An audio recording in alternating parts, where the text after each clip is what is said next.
안녕하세요. 김성경 목사입니다. 산돌 성경 읽기에 오신 여러분 환영합니다. 오늘은 신명기 25장에서 27장까지의 내용 살펴보도록 하겠습니다. 25장에서는 계속해서 이스라엘 백성이 사회에서 생활하면서 지켜야 할 규범을 가르치고 있습니다. 1절에서 3절 내용은 정의로운 재판에 대한 말씀인데요. 여기서 눈여겨볼 것은 태형에도 상한선이 있다는 겁니다. 40대 이상은 치지 마라 하는데요. 사형이 아닌 이상 사람이 태형을 당하다가 죽는 일은 없어야 하겠죠. 그래서 태형은 최고 40대만 언도하도록 율법이 규정합니다. 4절에는 소가 밭에서 일하다가 농작물을 먹는 것을 허락하라는 말씀인데요. 신약에서도 이게 유명한 말씀입니다. 디모데전서 5장 18절에서 교회를 위해 전임으로 섬기는 사역자에게 합당한 사례를 하는 것이 마땅하다는 근거로 바울이 이 율법을 제시합니다. 고린도전서에서도 이 얘기를 하고요. 그리고 5절에서 10절에 나오는 제도는 고대 중동에서는 이미 익숙한 제도이지만 우리에게는 낯설고 적용할 수 없는 제도죠. 창세기 38장에 유다 집안에 일어났던 일이 이 제도를 배경으로 하고 있습니다. 그러나 신앙적인 이유 없이 이방인들도 행했던 이 제도를 율법에서 법제화한 이유가 무엇일까? 죽은 형제의 가문이 사라지게 내버려두지 말라는 의미가 담겨 있는 겁니다. 만일 어떤 사람이 상속자 없이 죽으면 그 부인이 다른 남자와 재혼을 할 수 있겠죠. 하지만 그렇게 되면 그 가정의 몫의 기업, 즉 토지가 가까운 다른 형제나 친족에게 넘어가게 됩니다. 물론 그렇게 할 수 있어요. 하지만 하나님께서는 그렇게 하기보다는 가급적으로 죽은 형제의 아내를 살아있는 형제와 재혼하게 해서 거기서 태어난 아들이 죽은 형제의 이름으로 가문을 이어가고 기업을 물려받게 하라고 명하십니다. 이것은 이스라엘의 모든 가문과 가정에 하나님이 주신 땅이 이어가게 하기 위함입니다. 그런데 죽은 남편의 아내를 그 형제가 부인으로 맞이하지 않는 행동은 단지 나는 그 여자가 싫어요 라는 선호의 문제보다도 죽은 형제의 땅을 내 몫으로 갖고 싶다는 욕심의 문제로 발전할 수 있습니다. 그 땅 물려받을 상속자가 없으면 가까운 형제가 갖는 거니까요. 그래서 율법은 형제와 가문에게 의무를 다하지 않는 형제를 모욕하라고 가르치고 있는 겁니다. 그리고 11절과 12절에 보시면 아무리 자기 방어 차원이라고 할지라도 상대의 음낭을 다치게 하는 죄를 짓지 말라고 말씀하고 있습니다. 그런 행동은 하나님이 인간에게 주신 생육의 복을 방해하는 것이며 그 가문의 기업이 끊어지게 하는 죄가 되기 때문입니다. 13절에서 16절 말씀에는 저울추를 조작해서 부당한 이윤을 얻지 말라는 말씀이 나오고요.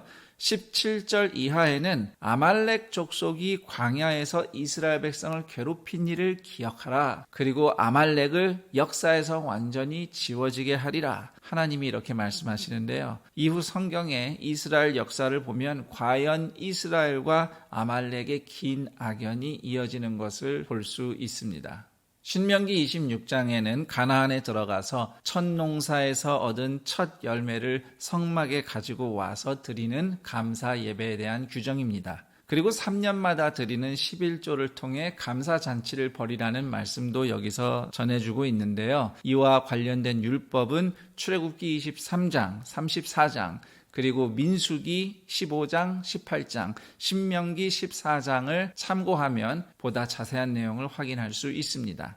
여기서 우리가 주목할 단락은 5절에서 10절 그리고 13절에서 15절 말씀입니다. 추수감사 예배를 드릴 때마다 잔치를 할 때마다 이렇게 고백하고 선언하라고 하나님이 가르쳐 주신 말씀인데 특히 첫 추수물로 감사할 때에 출애굽 구원의 은혜까지 회고하면서 하나님께 감사할 것을 율법은 명하고 있습니다.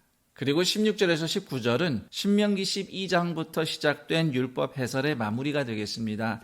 이 말씀대로 지켜 행하라는 당부와 이스라엘을 향한 축복이 담겨 있는데 여기서 우리가 주목하고 싶은 구절은 16절 너는 마음을 다하고 뜻을 다하여 지켜 행하라는 말씀이에요. 이 말씀을 읽으면 유명한 다른 성경 구절이 떠오르죠. 신명기 6장 6절에 마음과 뜻을 다하여 하나님을 사랑하라는 말씀하고 표현이 비슷합니다. 그래서 이 두 말씀을 같이 종합해서 보면 마음과 뜻을 다하여 하나님을 사랑한다는 것은 마음과 뜻을 다하여 하나님의 말씀대로 지켜 사는 삶을 의미한다 하겠습니다. 그리고 18절에 오늘 너를 그의 보배로운 백성이 되게 하시고 또한 19절 너를 네 하나님 여호와의 성민이 되게 하시리라. 이스라엘이 광야 40년을 어떻게 살았는지 우리는 너무도 잘 압니다. 그럼에도 하나님은 먼저 이스라엘을 선택하셨고 하나님의 보배로운 사람들로 거룩한 백성으로 삼으셨습니다. 오늘도 하나님은 동일한 은혜로 우리를 그분의 보배로운 사람으로 구별된 백성으로 자라가며 살아가게 하십니다. 신명기 27장부터는 이스라엘 백성을 향한 모세의 마지막 설교가 시작됩니다.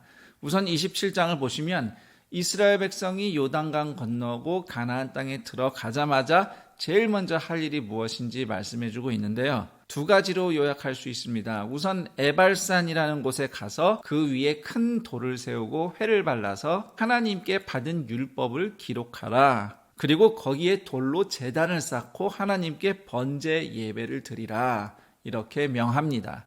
그리고 이스라엘 12지파를 둘로 나눠서 각각 그리심산과 에발산에 서서 언약식을 진행하라고 명령합니다. 그리심산과 에발산은 이스라엘의 중북부에 위치한 세겜이라는 곳을 중심으로 서로 마주보고 있는 산입니다. 그곳은 아브라함이 가나안에 와서 처음으로 제단을 쌓고 하나님께 예배를 드렸던 장소이기도 하죠. 거기서 하나님이 아브라함에게 내가 이 땅을 네 후손들에게 주겠다 약속하셨습니다. 그리고 그 약속이 이루어지는 의미로 이스라엘 백성이 바로 세겜에서 세겜 가운데 두고 마주보고 있는 그리심산과 에발산에서 언약식을 거행하게 되는 겁니다. 언약식은 이렇게 진행이 됩니다. 27장에 나와 있는 내용인데 시므온, 레위, 유다, 이사갈, 요셉 지파, 베냐민 지파. 여기서 요셉 지파는 므낫세와 에브라임 지파를 통칭해서 부르는 겁니다. 이 6개의 지파가 그리심산에 섭니다. 그리심산은 축복을 상징합니다. 그리고 루벤, 갓, 아셀, 스불론, 단, 납달리 이 6지파가 세겜 북쪽에 있는 에발산에 섭니다.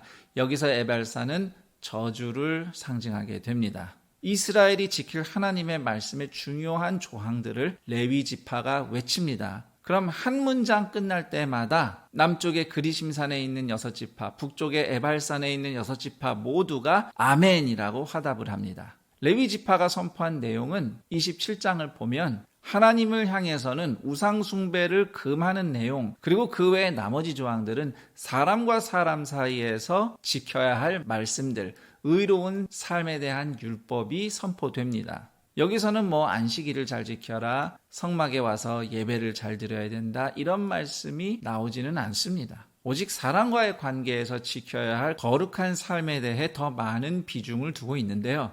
여기서 우리는 우상을 숭배하지 않고 하나님만을 경외하는 삶이 사람을 공의와 자비로 대하는 삶으로 구현된다는 진리를 깨닫게 됩니다.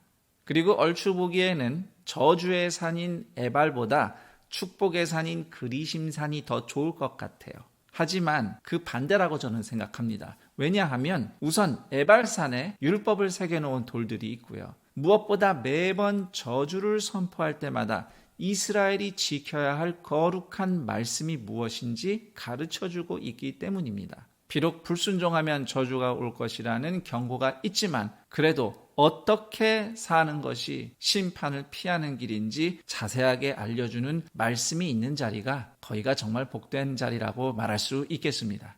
오늘 성도들에게 있어서 에발산과 그리심산과 같은 자리는 어디일까? 저는 예수님의 십자가라고 말씀드리고 싶습니다. 예수님의 십자가는 우리의 죄와 불순종으로 마땅히 받아야 하는 저주이지만 예수님이 우리 대신 감당하신 저주를 보여주고 있고요. 동시에 그 십자가는 하나님 앞에서 우리가 보배로운 사람이 되도록 십자가를 대신 지신 예수님의 사랑, 그래서 우리도 뒤따르며 지켜야 할 사랑의 계명을 보여줍니다. 새 계명을 너희에게 주노니 서로 사랑하라. 내가 너희를 사랑한 것 같이 너희도 서로 사랑하라. 요한복음 13장 34절 말씀. 자, 여기까지 신명기 25장에서 27장까지의 말씀 살펴봤습니다. 그럼 전 여기서 인사드리고 내일 그 다음 내용과 함께 여러분 다시 찾아뵙겠습니다. 감사합니다.